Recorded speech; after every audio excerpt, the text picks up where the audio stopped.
Hello, and thanks for tuning in to Ukraine Update from Compass Media. Every week, I, Finn Bamarki, am joined by John Moran, former head of the foreign desk in the Irish press, to look at updates from the Ukraine NATO-Russia war. John, it's been another busy week, and a lot of the news is about people from outside of the conflict coming into the conflict in one way or another.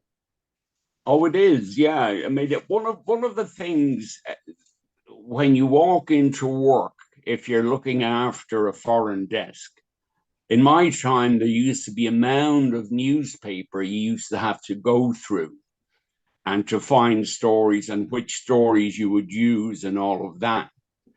So you can have a situation where deciding what the number one story is always has its challenges.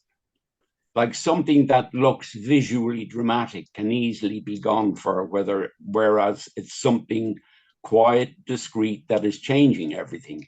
And so it is this week as well. There are lots and lots of things going on the battlefield and elsewhere. But for me, the key event took place in Moscow with its 3-day event where President Xi and President Putin sat down together over 3 days and plotted the future of a multipolar world. This is huge. The dollar will be gone. It'll be the yuan, the Chinese one. That'll be the big one in future. But things have changed on Walton Mountain. The 17% that the United States and Europe comprise of the world's population is going to be reminded of that fairly soon, because a very powerful, very wealthy body is going to contest the space where the United States has always claimed preeminence. So that is huge. But the fact that it lasted 3 days itself should have given that. You know, you're talking about President Xi, who is a very serious individual. No loose words, no loose statements, no off the top of the head stuff. And indeed, at the end of this, he sent out a word for a ceasefire in Ukraine, but that was quickly slapped down in Washington. So the fact also, it should be noted that given that the war is going on in Ukraine and that Russia is a party to it, so the fact that Xi is sitting down with Putin over 3 days just gives you an indication of the way things are going in that particular direction. And as I said before, it's a huge move on the road to multipolarity, which will mean different regions of the world will be involved in various parts of the world economy, but without the business of the threat. The Africans, the Latin Americans, the Far Easterns will tell you that when you do business with America, it invariably involves some form of a threat, and they just want that out of their lives. So that impulse and the fact that there are so many countries in the world, in the global south, for example, that have been colonies of European countries. And while those colonies had power there and had some control over the countries, that's going to change because the Africans are saying, because I didn't mention, there was a meeting of African heads of state in Moscow at the same time, just before the meeting with China. All the African representatives arrived there as well. So I'm trying to show this as a movement of support from the global south and a movement away from Europe. So that's the direction we're going in. Now, the main points that they agreed to, And this is hugely important in the context of the United States and its prodding China over Taiwan. And that is that President Putin has guaranteed President Xi a, quote, uninterrupted oil supply. So if the US blocks Chinese ports, which they have the military power to do, that is resolved because there'll be a land bridge. Now, the second point is the agreement that they made to have future explorations and activities in space to be joint efforts between Russia and China. So again, that has other implications for the future, because wars in the future will be launched from outer space, and they will be won from there, perhaps. The other point that comes from this is that the European Union will not, cannot interrupt trade with China. It's far too important. And bearing that in mind, Beijing will not allow Russia to be isolated from the world markets. That's the third key point there. So all of these various measures that they take against countries they disagree with will, in the new order, be largely irrelevant, because they can substitute the goods that they can get in the global south, the Far East, or indeed anywhere else in the world. And isn't it a fact as well, John, that necessity is the mother of invention? And for instance, there's this big issue about the United States trying to stop China from being able to import chips. And it would appear that China is fast moving to develop its own high-tech chip industry now in response to that. The same with Russia. There's been sanctions on Russia for different various things, and they've managed to replace most of those things themselves. So mother is the necessity of invention. And this, the emphasis that you are putting on this meeting over the last 3 days can't be overstated in relation to the creation of a whole new world in which we, I say we as in Europe and the United States, are going to be in the minority and are going to be the weaker party into the future. But I don't necessarily believe that that has always been the intention of Russia and China. I think that might be an outcome now because of how we have treated Russia and China. But I do believe that the Russians and the Chinese were willing to do fair business with us as they raised their economies, as they raised their standard of living, especially China, towards ours. And I think we're now, because we weren't willing to engage in that creation of an equilibrium, what's going to happen is there's going to be no equilibrium, and we're going to be on the ones on the descent while they're on the ascent. Would you agree with those sentiments? Absolutely, and I would add that as a colonized country ourselves for 800 years, we have far more in common with a lot of the other countries that experienced that also. We were in the shadow of an imperial power, and it didn't do us very good during that period. So I think we could think in terms of the way it used to be when I was a younger man, when we were not aligned to any power bloc. No. And I think that's the way we should stay. Give an example.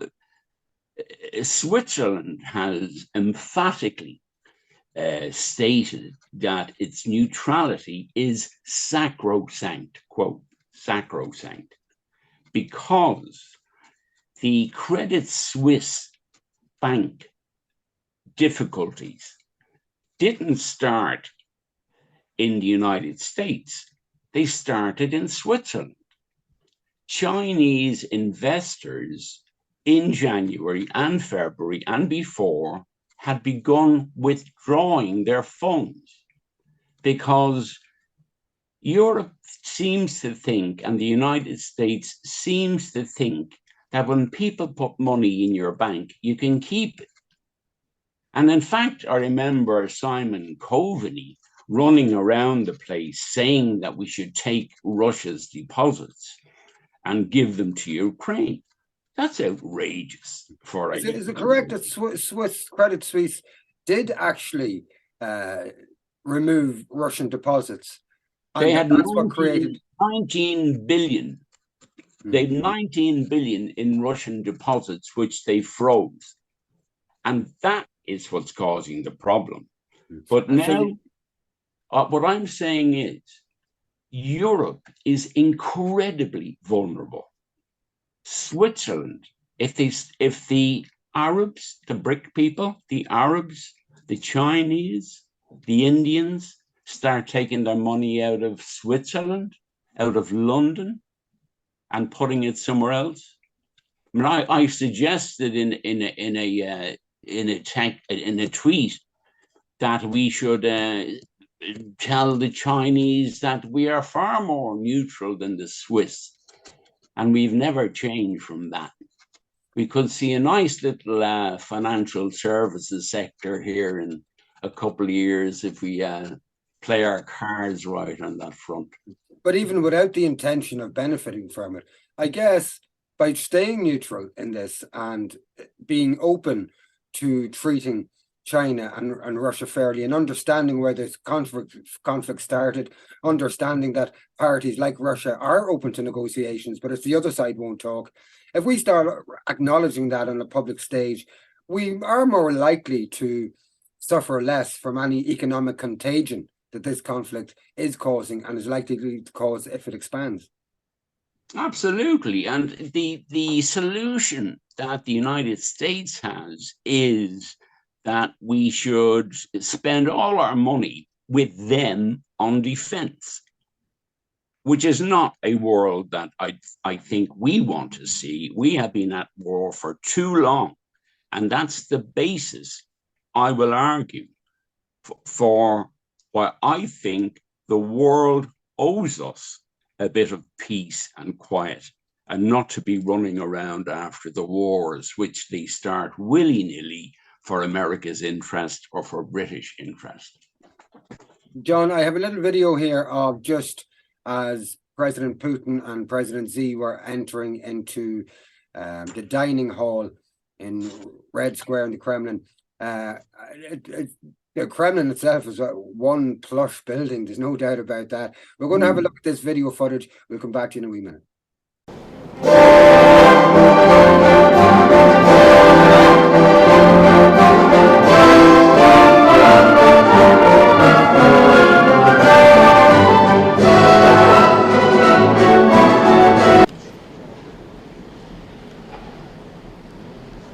That was President Putin and President Xi entering the dining hall in the Kremlin for dinner at the end of a 3-day working meeting, which initially was described as informal in nature, but it seems that there were a lot of memorandums agreed to over the last few days.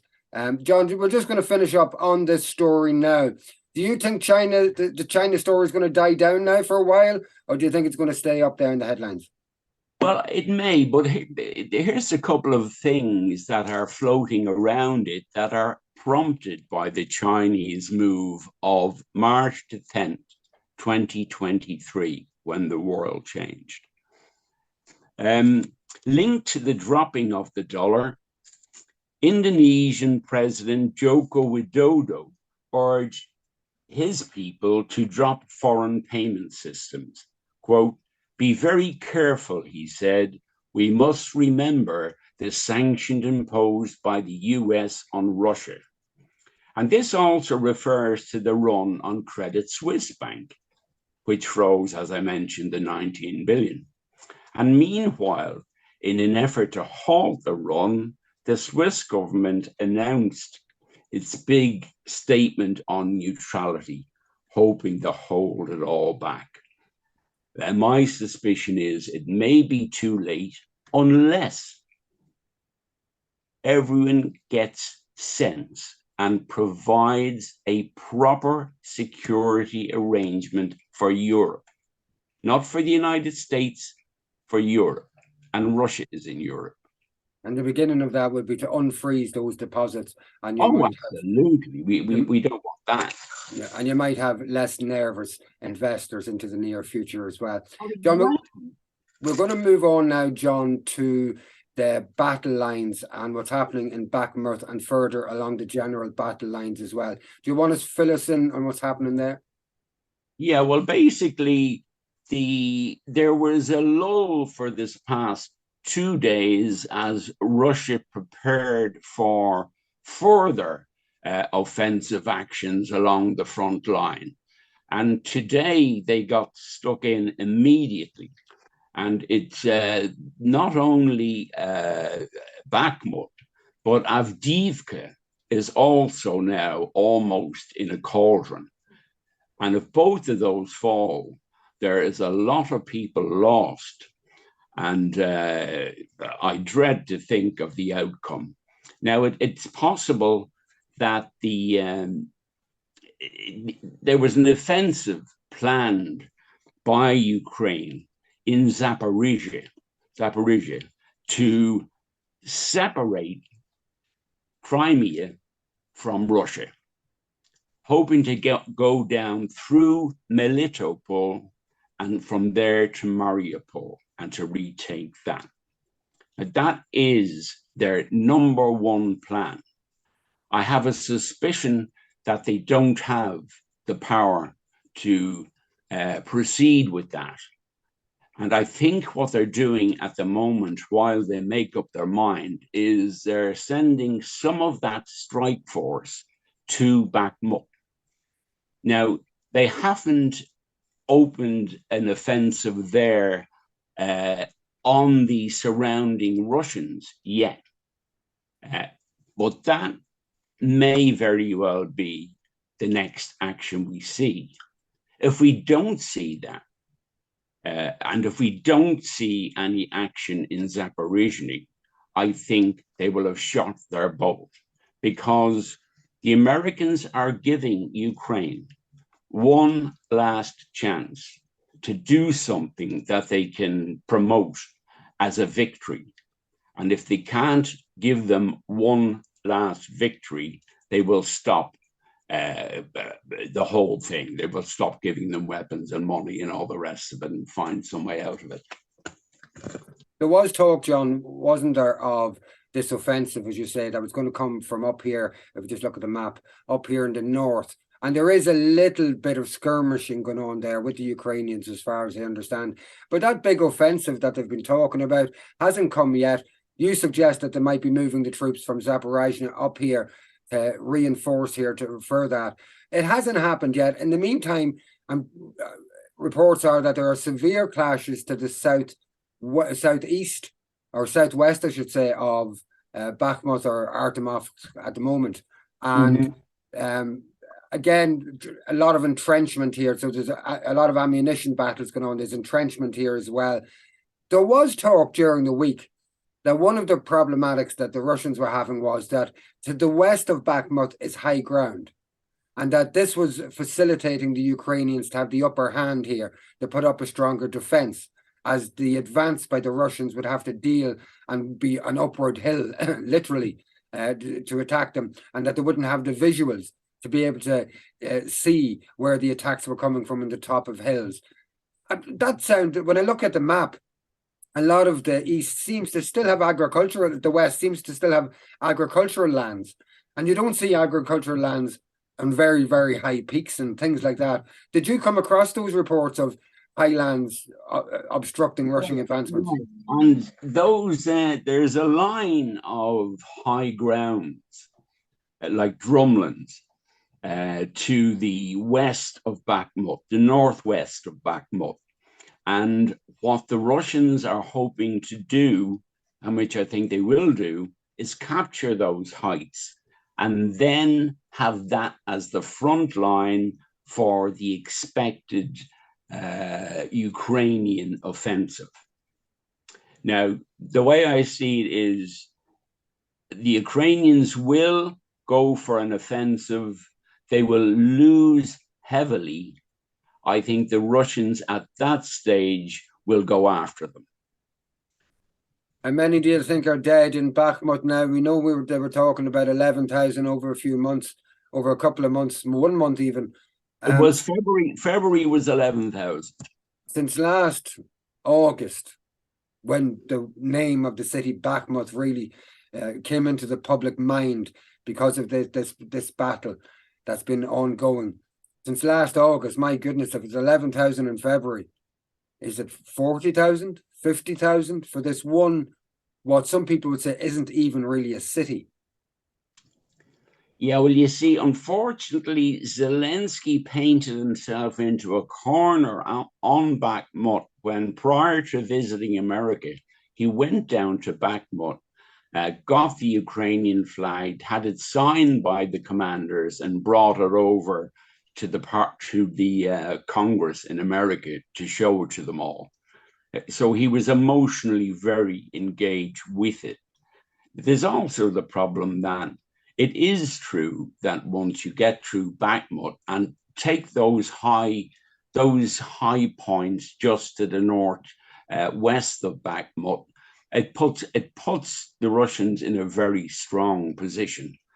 I think I have the feeling that we are approaching crunch time in Donbass, which is where we have been throughout the war, more or less. A few excursions into Kherson and Zaporizhzhia.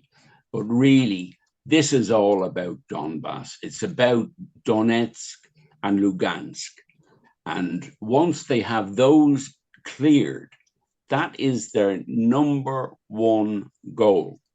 And if they clear Avdiivka, for example, they will have stopped the largest area of shelling on Donetsk city.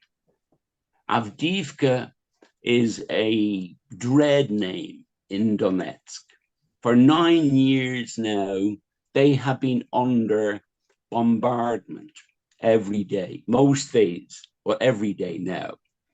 And they're aiming at civilians. And these missiles are coming from Avdiivka and landing on residential areas in Donetsk city. So it's the Ukrainians that are holding Avdiivka at the moment. And these attacks for 9 years have been coming solidly from that spot. That's right. And there is no doubt that the Donbass soldiers fighting there and the Russians will take particular interest in clearing that town, because that's so important to them. There will be celebrations in Donetsk for a week if they did that. Well, I saw a litany of video footage that came out this week of more attacks on residential buildings, and clearly residential buildings. You can see people's sofas, whole walls of apartment blocks collapsed. So we're gonna keep following that, as we are one of the only, if not the only, Irish media platform that is looking at anything from this angle at all, and certainly the only ones that are covering what's happening regularly and consistently in Donetsk city. So we will come back to that. There was another piece of news that came out yesterday, John. It seems to have been launched whilst the Chinese president was visiting Moscow from the UK, that the UK government are providing tanks, and with those tanks, uranium-tipped missiles to Ukraine to use in this conflict. And there are suspicions that those missiles are already in situ. John, do you want to run with that story? Yeah. Well, really, what's extraordinary about this at this point is this is another interference by Britain, another escalation. The interference by Boris Johnson in March of last year stopped a peace deal that was almost ready to be done.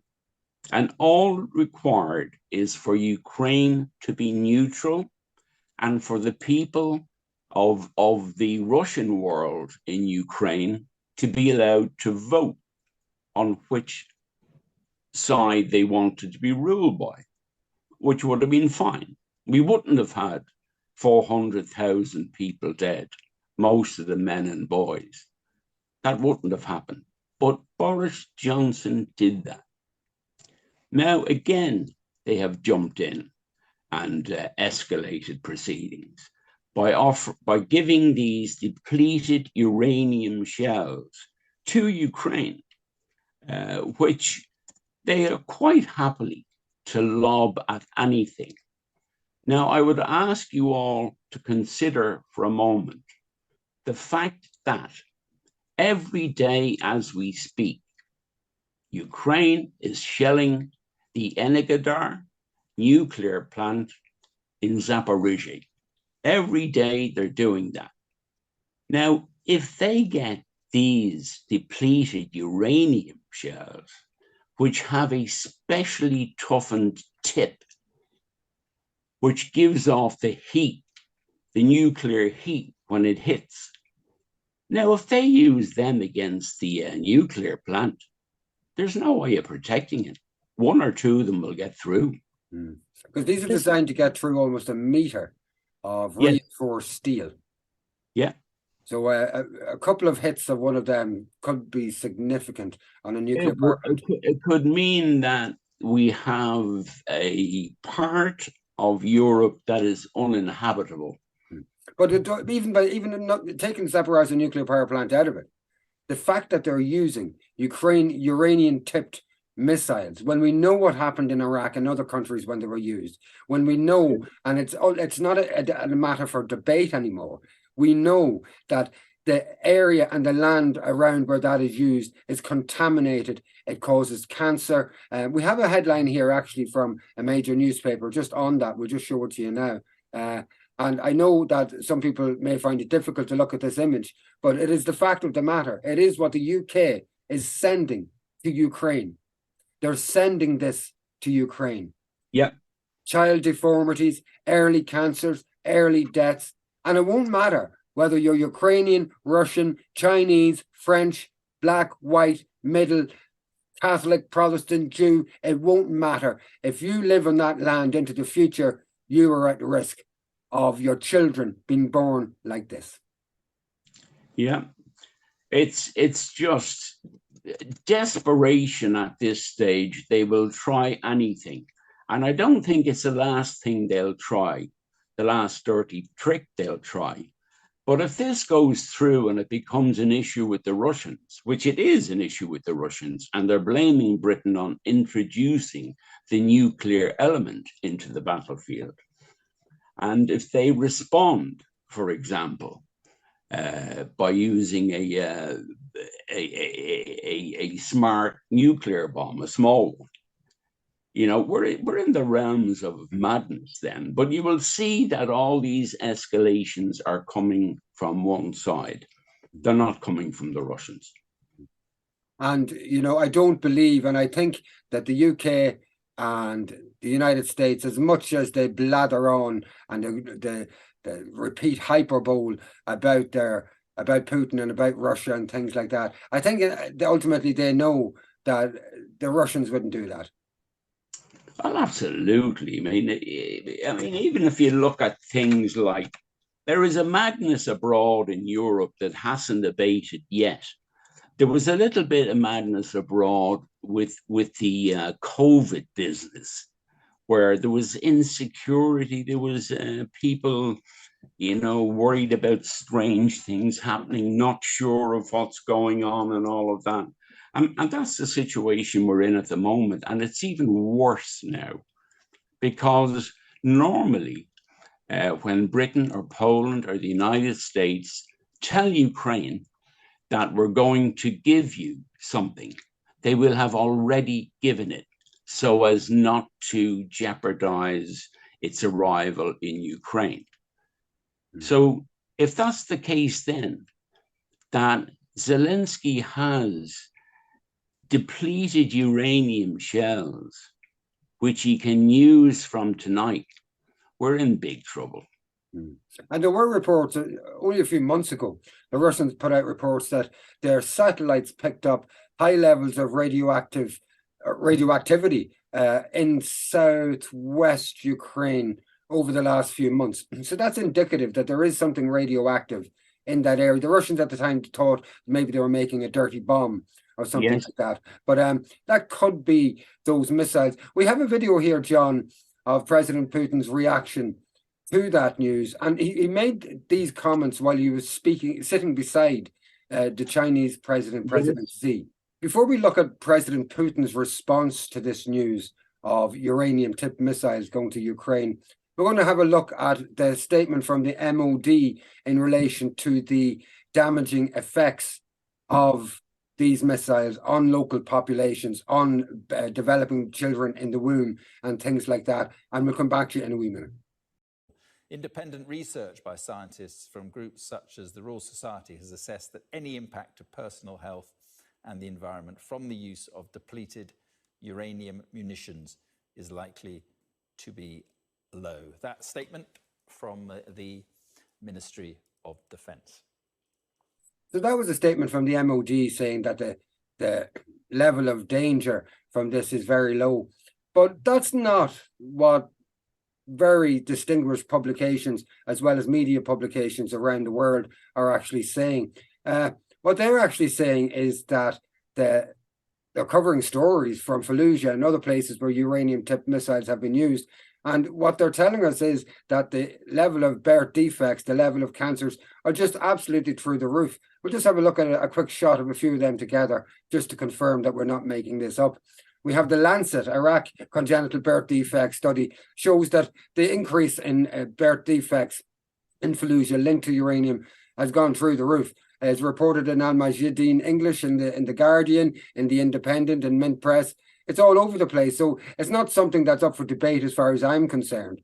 The bottom line is that uranium-tipped missiles causes cancer, causes birth defects, and goes on for generation after generation. And the fact that the British government would even consider this for a split second is absolutely disgusting. And it shows that we haven't changed and we haven't learned a thing, or at least the British upper echelons of the political classes haven't learned a thing since 2003 and 2004 and the last Iraq war. Well, on top of that, I would also add that the damage that is caused to the area in which you have a lot of these goes on for decades.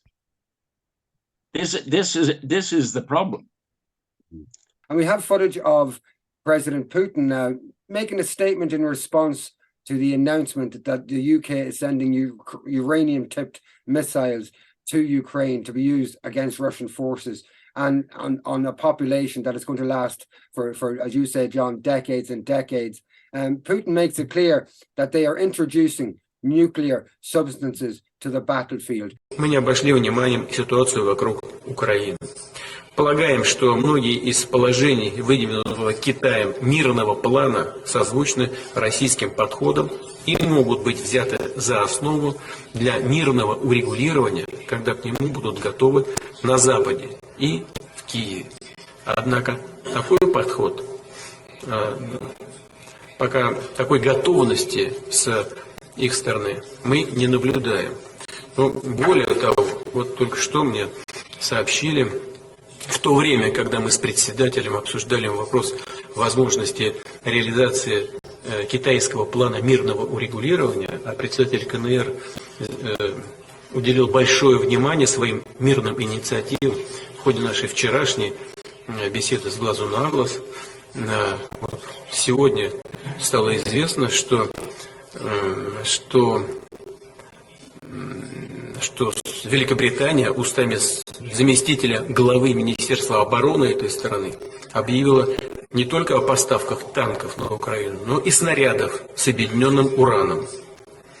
Похоже, что Запад действительно решил воевать с Россией. До последнего украинцы уже не на словах, а на деле. Но хотел бы в этой связи отметить, что если все это будет происходить, то соответствующим образом Россия вынуждена будет реагировать, имея в виду, что коллективный Запад начинает применять уже оружие с ядерным компонентом. So, John, there's a video of President Putin of Russia saying that the introduction of uranium-tipped missiles into the conflict in Ukraine raises this issue and it puts nuclear materials on the battlefront. What's your response to Putin's statement?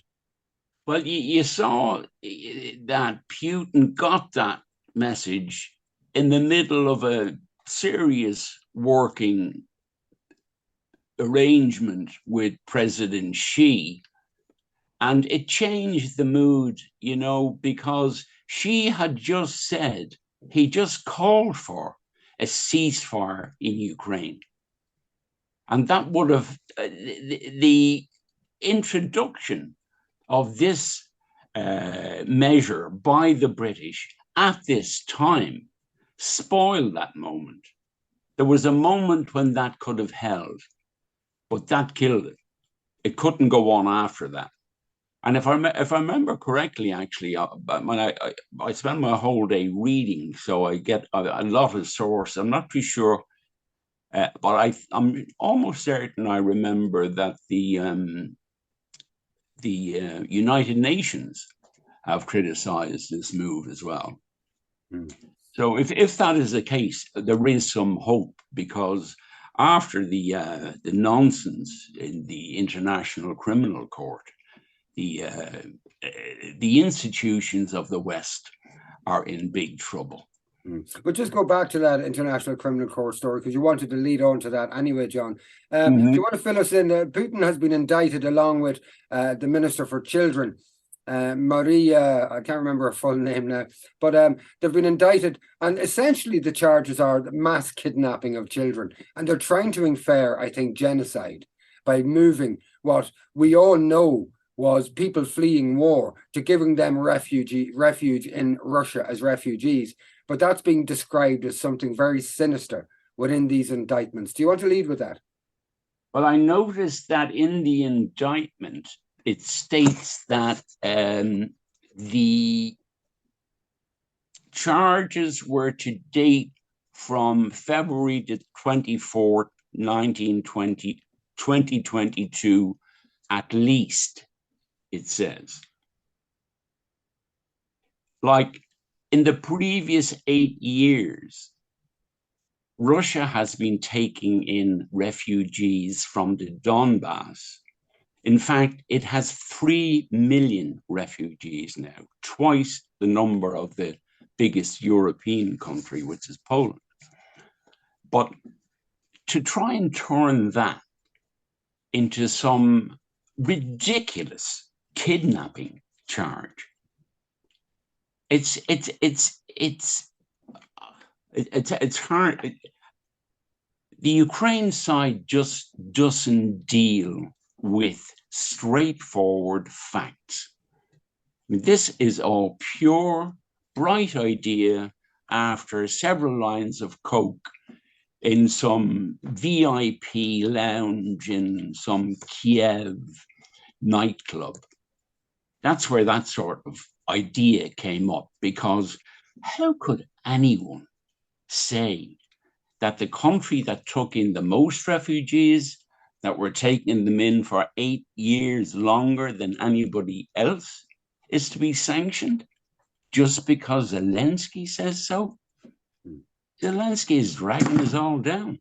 And this is off the back, isn't it, John, of previous stories, and we did mention this before, such as the former so-called humanitarian commissioner in Ukraine, Denisova, who was making up stories, literally making up stories about systemic sexual abuse by Russian soldiers, not just on women, but on children as well. And she was vulgarly descriptive in those stories. And when foreign agencies, so NGOs who give support to people who've been sexually abused, particularly systemic sexual abuse, when those agencies came to Ukraine to meet those victims, they weren't to be found because they didn't exist.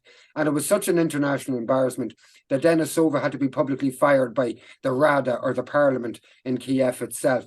But in reality, what she was doing was just what they're all doing, making up the most extreme propaganda, because it appears to be a major part of their war effort, the war for the hearts and minds of the public.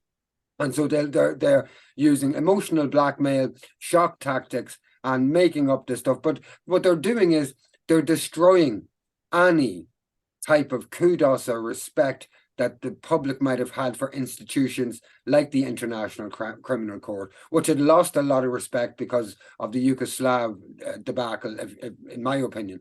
But, you know, so these moves just decrease the sense of security that the people in the Northwestern Hemisphere have in their own institutions. But, you know, given, you know, I already mentioned the side of it, that it's taken from a humanitarian act by Russia and tried to turn into something else, you know. This is the awfulness of what's going on there. Now, my hope is that people, as they come to see what has been said from the beginning wasn't true, that it's not plucky little Ukraine against big bad Russia. It wasn't that at all. Big bad Russia had been seeking peace, and the EU, our EU, knew it was a big lie, only to get time so that Ukraine could be trained up to NATO standards and fight against the Donbass people. That's what it was all about. And I think as more and more people, you know, realize that they were given pure propaganda, especially in the beginning. I've seen, you know, a couple of RTE people savaging the Russian ambassador over those rape stories because they believed them, because they didn't check the other side of the story, because we don't check the other side of the story anymore. And the side of the story we do get, we get it from Zelensky and his people in Kiev, PR handouts. And the public broadcaster in Ireland, RTE, have never corrected themselves, have never apologised from that I'm aware of on that issue, and so many other fabrications that they nilly-willy have published, to my mind, to emotionally blackmail the Irish people with fabrications into taking a position that would abandon our neutrality into the future. John, we're getting short on time. You have one more story first, and it is about kind of on the subject that we've just been talking about. It's on public opinion. Yeah.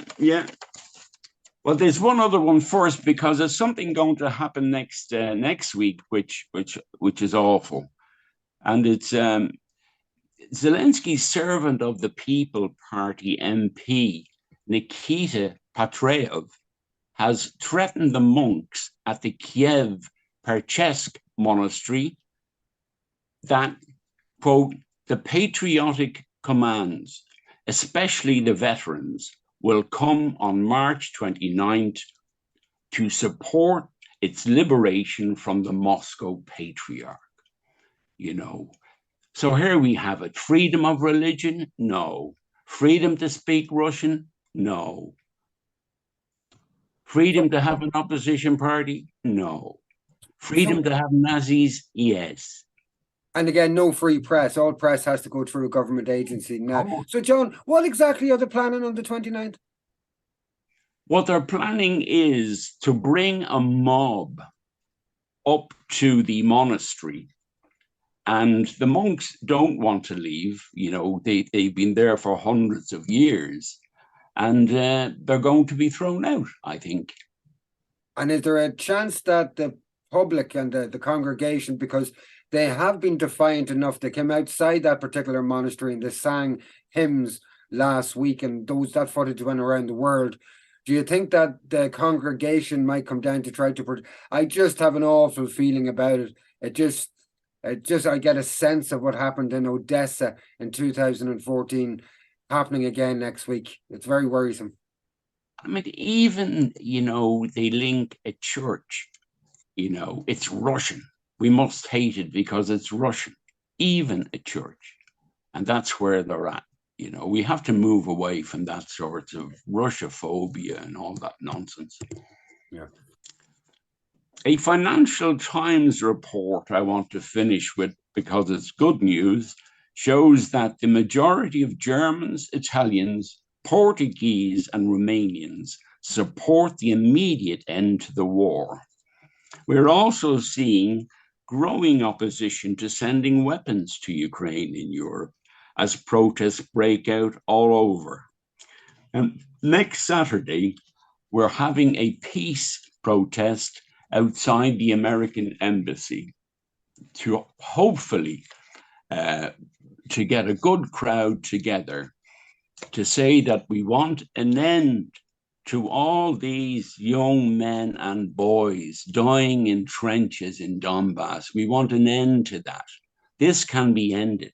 An agreement can be made. This war is going to end anyway. So can we stop it now before another 100,000 young men are killed? And a lot of people might think these demos have no impact, but the impact of imagery and footage of protests and demonstrations at things like the United States Embassy in European countries calling for peace really does have an impact, because it's that type of footage and it's those kind of reports and those type of demos that go right around the world. And that has an impact, especially in times of social media. Compass Media are going to be reporting and hopefully going live from the demo at the US Embassy. I can't fully 100%. You never know what with tech, what can happen. We went live the last time. We hope to do it again this time. We would encourage everybody to go there. It's not about taking sides. It's about seeking peace, because there's only escalation happening at the moment. There are protests starting right across Europe and in the United States, but we need to ramp it up pretty quick. There's uranium-tipped missiles becoming involved in this. What is next? John, do you have any final words to close up? No, other than I would urge anyone who's looking at this to come along next Saturday and make a stand, because you're making a stand for those young Ukrainian lads as well. They don't want to be there. They're being dragged from the streets all over Ukraine into cars and vans to be sent to the front to die. And we got to stop this. John Moran, once again, giving it to us like it is, whether we like it or not. Thanks for tuning in, folks. Thanks for joining us, John. We'll speak to you next week. Thanks, Limber.